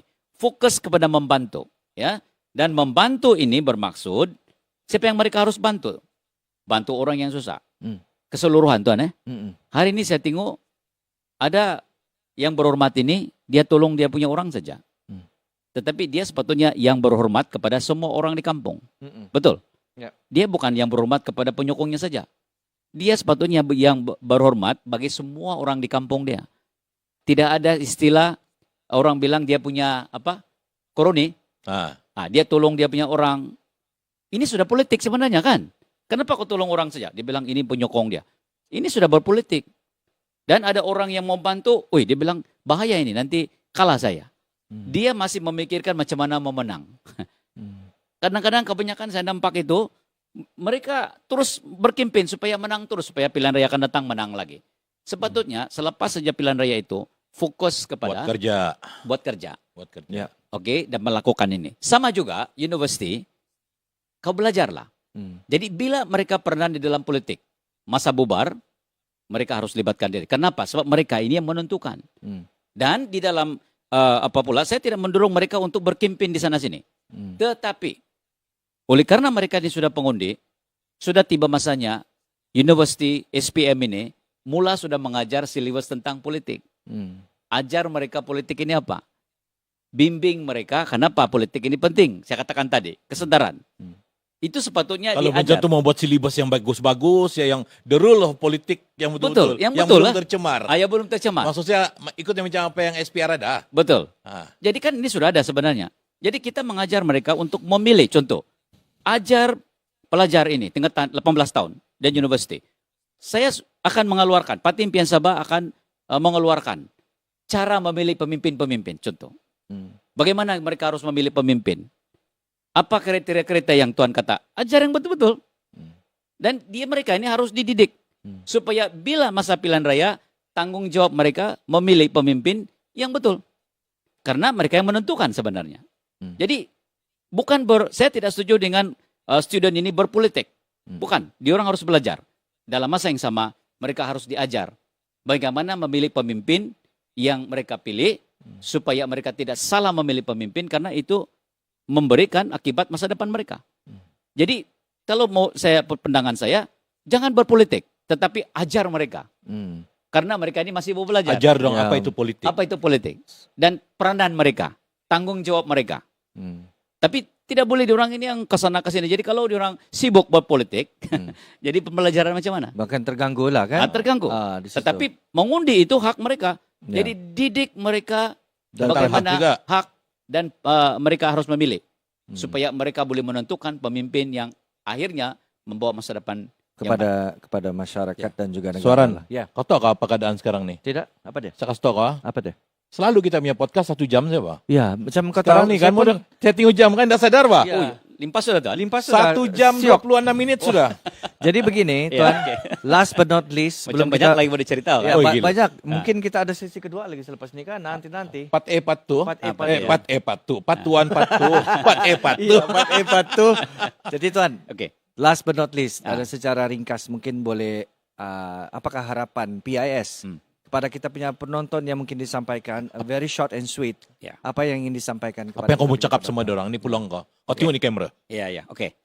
Kepada semua yang di luar yang mendengar hari ini dan juga yang akan datang, saya mengharap supaya pengundi kali ini ya benar-benar memilih siapa yang akan diundi pada pilihan raya yang akan datang ini. Karena ini adalah peluang untuk pengundi menentukan masa depan kita pada masa yang akan datang. Jadi pengundi harus berpikir baik-baik kali ini ya. Jangan benarkan unsur-unsur yang lain mengubah keputusan pengundi-pengundi yang membuatkan kamu mengubah pendirian. Yang penting di sini adalah bagi saya pastikan siapa yang kamu undi kali ini, kamu secara pribadi yakin bahwa pemimpin ini dan parti ini yang kamu undi ini boleh membawa perubahan kepada apa yang berlaku di Sabah pada saat ini. Kamu harus undi yang itu. Jangan berdasarkan cakap orang, cakap ini, cakap itu, orang bilang pulus lah apalah. Okay? Kalau kita benarkan ini untuk kamu menentukan undi, ini tidak akan mengubah nasib rakyat Sabah. Hari ini semua orang tahu kesusahan rakyat Sabah. Okay? Dan saya percaya orang yang di seluruh rakyat Sabah hari ini maukan perubahan. Mau yang lebih baik lagi. Mau melihat sesuatu kehidupan yang lebih baik di masa akan datang. Jadi sebab itu saya minta supaya kali ini pengundi-pengundi yang ada di luar, sebelum kamu mengundi, pikir baik-baik ya. Dan saya percaya kamu tahu siapa yang boleh mengubah nasib rakyat Sabah. Saya percaya pengundi hari ini sudah bijak. Sebenarnya saya lihat banyak pengundi sudah sadar akan apa yang saya percaya kamu pengundi di sana tahu siapa yang kamu bagi kali ini. Dan undilah mengikut suara hati. Jangan mengikut apa yang orang cakap-cakap. Mungkin kamu keliru. Ini cakap ini cakap ini cakap ini. Mana satu yang betul sudah ini? Jadi saya kata begini, biar pengundi selidiki hati sendiri. Hati ini lebih ikhlas saya kata. Ikutlah hati. Apa yang ada dalam hati kamu, kamu yakin pemimpin ini boleh membawa perubahan, kamu yakin parti ini boleh membawa perubahan, dan hati kamu ngam, undilah yang itu. Jangan menggunakan pikiran sahaja dan juga apa yang kamu dengar. Dan kalau kita ada seperti ini, saya melihat perubahan yang akan berlaku di Sabah pada masa akan datang. Terima kasih. Baik, terima kasih. Itulah dia kesempatannya Tok ya. Yang Apa kesempatan ada satu lagi nanti saya kena marah. Apa? Kau mau Karena cakap? kawan tanya, dong bilang, tuh ini Tok katanya lu, dong ada yang cakap-cakap dalam PIS ni Parti Impian Sabah ni. Dia bilang Parti Tajaan, dia bilang mana? Saya tahu, saya bilang saya tanya lah nanti, saya bilang. Jadi Nah, Tuan. jawab dulu sikit Okey, ya. Tuan. Ya betul ke tidak? Ya. Saya dah tahu, dia orang suruh tanya. Kita sudah menerima banyak fitnah ya. Dan saya pun tidak tahu kenapa mereka fitnah kita. Dan mereka fitnah ini berdasarkan kepada benda-benda yang tidak betul. Dan kita sudah nafikan. Ya, kita sudah nafikan, kita masukkan dalam surat kabar bahwa fitnah-fitnah itu tidak betul semua. Ya, dan kita sudah viral di dalam kita punya media massa. Dan kita buat di newspaper. Cina punya newspaper pun ada, ya. Dan semua ini kita sudah nafikan. Kita Sudah buat tidak statement, ditaja. sudah Sudah buat nafikan. statement, ya. Melalui media, melalui kami punya media sosial dan dipamerkan di dalam surat kabar. Ya, bahwa kita tidak ditaja oleh mana-mana. Dan saya katakan selalu Tuan, kalau ini ditaja, dua perkara yang berlaku. Kami tidak perlu mau mendaftar sampai ditolak 2 kali dan pergi mahkamah. Kalau kami ditaja. Betul. Kedua, saya kata, lihat pergerakan Parti Impian Sabah. Orang bilang biasa-biasa saja, sunyi saja. Karena memang kita ini tidak ada yang menaja. Jadi kita menggunakan uang apa yang kita ada. Nah, kalau betul lah Parti Impian ini ditaja, kita bukan begini. Kita buat seperti mereka yang lain. Apalagi yang kami dikata ini, yang menaja ini orang yang kaya-kaya. Tapi kalau kita ada ditaja yang begini, kita akan buat program-program yang besar-besar. Betul, Tuan? Oh, macam baru-baru ini, ini tahun baru, Christmas, kita tidak mampu melakukan itu karena kita bergantung kepada keuangan yang kita ada. Jadi sebab itulah orang bilang, tapau saja. Makan tapau aja. Tapau saja. Tapau saja. Kalau buat Christmas pun antara kita saja. Antara ahli-ahli MT itu yang MT, antara penyokong-penyokong. Itu saja kita mampu karena kita tidak ada orang yang menaja, Tuan. Oke. Jadi Terjawab itulah sudah. yang saya boleh yakinkan. Ya. Jadi itu jawapan yang sudah terjawab ya. Saya dapat Soalan yang terjawab. Wasati sudah kamu yang suruh saya tanya tuh kan. Nah. Kamu bilang tajan saya sudah kan jawab oleh si Tuan nih, Tuan Ya, Presiden. Jadi Wasati sudah kamu suara teruskan. Ya, macam besar buka aku di screen. Boleh bro. tuh. Oke, kenapa? Nanti saya uluk si otok lagi. Jadi begini, itulah kesempatan yang kita ada dalam kita punya sesi close up Parti Impian Sabah bersama dengan yang berbahagia Tuan Michael Alok, Presiden Parti Impian Sabah PIS. Anyway, thank you so much. Terima kasih Tuan. Terima kasih kerana sudi kedua-dua. bersama Ya, Betul terima kasih Ketika juga kamu Podcast. beri peluang saya. Ya, tapi sebelum kita mengakhiri Tuan ya dan juga penonton yang sedang menyaksikan, ada sedikitlah kita bagi public service announcement itu untuk program yang akan datang. Info terkini. Jadi sebelum kita mengakhiri ada satu lagi ni pada 24 hingga 26 Januari bulan ini bertempat di Kompleks Sukan Likas akan berlangsung 4th Tuaran Athletic Championships. Yang macam kamu nampak di skrin yang tertera sekarang ni. Ini. Ini adalah anjuran Tuaran Athletic Club daripada Tuaran dan sudah tahun yang keempat. Ya. Ini adalah anjuran klub-klub kecil tapi bertaraf antara bangsa. Okey. Anjuran klub kecil tapi bertaraf antara bangsa. Dia punya peserta-peserta ni, the best Malaysian best 100 meters ada. Legend 100 meter daripada Sarawak, The Flying Dayak ada. Kau tahu siapa yang mau lawan sama dia? Tidak. The Flying Dusun. Flying Dusun? The Flying Dusun, si Boy Swan. Oi. Tapi jangan kasih malu Kalau kalah jangan kasih malu. Okey, jadi ini event 24-26 hari bulan. Yes. Di luar parking lot Kompleks Sukan Likas ada booths juga, usahawan-usahawan. Jadi kamu boleh datang sana support. Sebab daripada Brunei ada, daripada luar negara banyak betul. Kamu mau follow? Banyak penyertaan lah. Kalau kamu mau follow negara. ni update, kamu pergi Torrent Athletic Club punya Facebook ataupun Victor Swan Oro. Kamu pergi cari sana, kamu nampak di Meditel. Yes. Okay, ini info pertama. Info kedua? Yang kedua lagi saya sama si Suaran. Ya. Kalau dulu kita sudah buat kursus yang pertama kita di sini di studio. Yes. Kan bersama dengan MVP Virtual Studio. Yeah. Tapi kali ini kita ada kursus yang kita namakan kursus asas pengacaraan TV yang dikendalikan oleh si Otto sama si Suaran. Si Yes. Otto sama Suaran pada 1 hari bulan sampai 2 hari bulan Februari di sana Tuaran. Jadi kalau kamu mau tengok ini info, kamu boleh pergi di Betul ke page tidak podcast? Betul ke tidak podcast? Ada poster situ. Ataupun kamu boleh pergi Dalit Online punya page dan atau Koi FM punya page juga. Jadi masih terbuka untuk penyertaan, tapi dong tanya, sikit bah kamu punya penyertaan? 10 orang saja dia bilang. Jadi kenapa mesti mau 10 saja? Coba jawab lu sikit. Sebab kenapa kami 10 orang saja? Setiap peserta yang datang itu dong akan mengecapi pengalaman yang istimewa, bersiaran secara live, dan yang kami bagi ni input 10% saja. 90% of it lebih kepada praktikal. Teori 10% saja, 90% praktikal, dan kita bukan tengok dari segi kuantiti, kita lebih fokus kepada quality. Ya, itulah dia kenapa 10% saja, 10 penyertaan saja, 10% dah pula. 10 peserta saja yang kita akan ambil untuk sesi kursus kita yang akan berlangsung nanti. Baik, terima kasih. Sekali lagi kepada anda yang sedang menonton, sedar tidak sedar lebih daripada 1 jam, selalunya 1 jam saja podcast kita.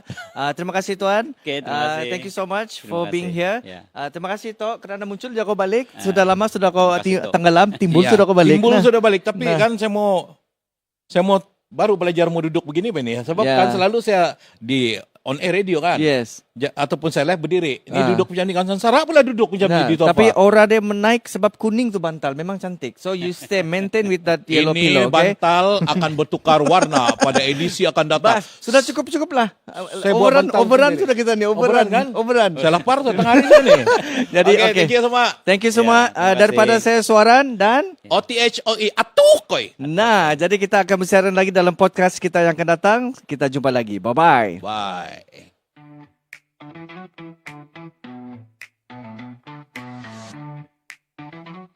Oh yeah, ada cerita hangat di alam maya, semua orang bercerita. Dari politik sampai hiburan, mari kita bincang suka-suka.